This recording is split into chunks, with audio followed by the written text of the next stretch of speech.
mkoa wa Arusha kwa sasa eti tumwombee kwa sababu adui bado hajafurahishwa na yeye, wanatafuta namna ya kumtoa kwenye mfumo. Sema amen. Kwa nini? Ni kwa sababu ni kiongozi pia ambaye amekuwa mstari wa mbele katika kuisupport au kuitangaza Injili. Amen. Kwa mara ya kwanza, sijajua kama imeshawahi tokea, ila ni kiongozi ambaye pia aliitisha maandamano kwa ajili ya kuombea mkoa.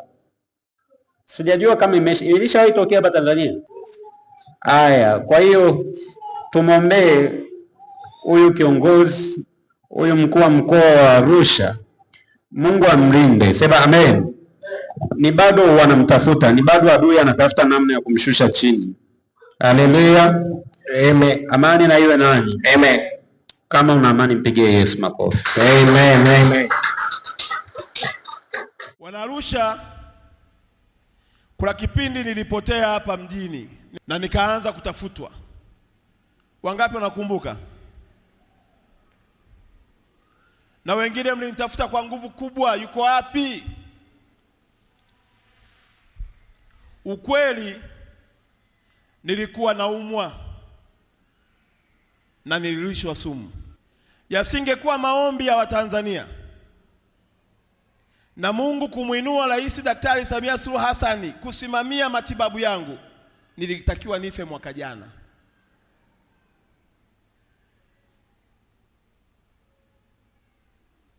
Napokuja mbele yenu kwa unyenyekevu mkubwa, nikiwaambia nahitaji maombi mengine katika nafasi yangu, sina nafasi ya kuyaeleza.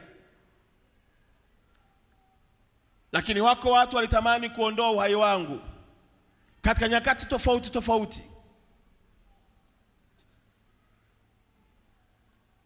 Na mwaka jana tena walikuwa kwenye mbio hizo za kuondoa uhai wangu. Usingekuwa mkono wa Mungu, yasingekuwa maombi ya watakatifu wa nchi hii ya Tanzania, wakina mama kwa kina baba, watoto kwa wanaume,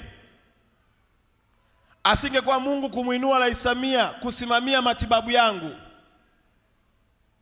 nisingekuwepo leo hapa nimesimama kumshuhudia Mungu. Na watu hawa ni waovu na shauku yao ni moja tu, hawataki kuona haki ikisimama ndani ya taifa letu. Wana uchu na shauku ya kuharibu kila maisha ya mtu mwema na kuyafanya maisha yao kuwa salama katika uharibifu na giza. Na ndio maana ukisikia huko anasema niombeeni, ninayo mengi ningeweza kupata nafasi ya kusema, lakini mengine ni kutokana na viapo. Lakini mengine tunabubujika mbele ya madhabahu ya Mungu na kutoa machozi na kumfurahia Bwana alivyo mwema, anayetukomboa usiku na mchana kwenye mikono ya wadhalimu. Kwa naomba sana kwa unyenyekevu mkubwa, tumwombee rais wetu. Ni mama mwema sana. Ni mama mwema sana. Na kama kuna mtu anaona jambo haliendi ndivyo anavyotaka, arudi kwenye magoti. Kwa neno la Mungu linasema yeye huvilegeza viuno vya wafalme.